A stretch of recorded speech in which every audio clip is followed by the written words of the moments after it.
Hey everybody, welcome to REIER'S Canned Corner, episode 1. I'm really excited that you came. I think we're going to have a good time.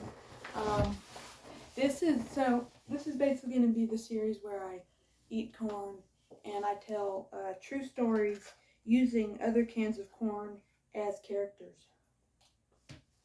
And I just think it'll be like really, I think it's a good way to to get your creativity flowing too, by telling stories, like true stories, but like just retelling them in a way that's kind of visual. Today, we're going to tell the story of Tobias. He's in a lot of stories because he's one of my childhood friends, but specifically the Tobias Parade. Damn it, where's this one? So, we used to live in I used to live in Texas, and my best friend, when we lived in a small town, we lived in this trailer park. Technically we lived directly outside. So here's the trailer park. We lived directly outside the trailer park, in a mobile home that was illegally squatting outside the trailer park. That's where we lived. That's REIER. And Tobias lived inside the trailer park, and he lived like directly next to us, just like the fence separating. So this was Tobias's family. That's what that looks like. So Tobias was a tall kid. I remember he was like, that's why he's going to be a kind of big. Well, he's kind of a big piece of corn, big corn can. It's Tobias. Oh dang it. Tobias was cool. And then this is me. And we're best friends, and I remember we went to school together. And Tobias, well, let's backtrack. So Tobias was kind of crazy because he used to go and like take animals and he'd put them into like people's mailboxes and stuff and like just close the mailbox. He had some I just think some behavioral issues, which was fine because Tobias, he was a great guy.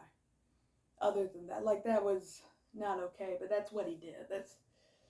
I think he was going through a lot. So he'd put animals in here. Like I remember one time he put like a toad in a mailbox, and then another time he found my neighbor's cat and he put the cat in the mailbox, and the cat died. And that was really unfortunate. But I guess there was not a lot of mental health counseling in this town because he probably would have benefited. A lot of people would have benefited from that, I think, in our town. So then you fast forward, and we were at school. So Tobias and I spent a lot of time together at school. We actually sat at the same lunch table. And the reason I know that, the reason I remember that is because he always brought the weirdest things to eat. He did. Like this one time, I remember this specifically because it was so strange. He brought 2 sleeves of saltine crackers, a bag of cough drops, unopened. Like I don't think he ate the whole bag. Maybe over the week he did, but like he probably ate like 11 or 12, like a couple handfuls of them that day. So 2 sleeves of saltine crackers, a bag of cough drops, and then a 2-liter bottle of something brown that just said soda. What kind? Like we didn't know what kind of soda. But that's what Tobias did. He was really interesting. I think he packed all of his own lunches. He was interesting. A lot of people didn't like Tobias though. Like the other kids made fun of Tobias a lot. Here, let's get some other kids. This will be Gunner. Gunner was diabetic and had ADHD, and he used to eat Sour Patch Kids, kind of as white trash Ritalin. He was a little bit out of control, but I liked Gunner whenever he was on his Sour Patch Kids. And then let's get another kid. We'll just have a lot of kids. There was one girl named Monica. And to be honest, she was kind of a bitch. She was kind of mean. But I think that's because she started her period really early. And she was just not ready for what life had in store for her. And then we'll get some other kids. Here's some other kids. So the thing about Tobias that was unique was he was the only black kid in our school up until, well, all through elementary school. Because when we got into 6th grade, there were other schools that like kind of combined. But until then, he was the only black kid. And a lot of people were just mean, not because I don't think it was solely, like I think there was racism, but I think it might have had something to do with the saltine crackers and the cough drops and like the animal killing. I think that maybe played like a small role. But who knows, right? So yeah, he a lot of people bullied him, right? So this is Tobias. This is me. I hung out with Tobias a lot. And I remember our school got in a lot of trouble for not like teaching civil rights, really like not, doing as much as they should. I don't know exactly what happened. So they thought to compensate, they would really buckle down on civil rights and have like a parade in February where all of the black kids would walk down the hallway, I guess dressed as civil rights figures. And then everybody else would clap, and then we would have like a presentation. It was this whole thing. And you'd think that would be like a good thing. But it's not. Oh, I don't got any more. But it's not a good thing when there's only one black kid, right? Because that's what our situation was. So here's Tobias. He's walking down the hallway. And we're all looking at Tobias.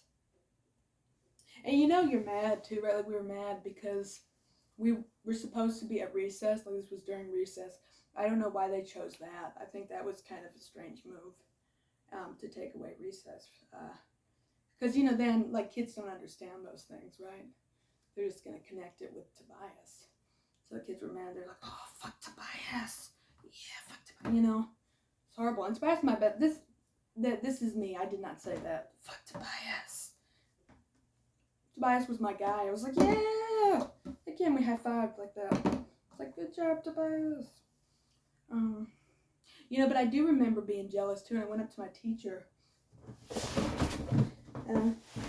My teacher's going to be an applesauce. She was bigger than that, though.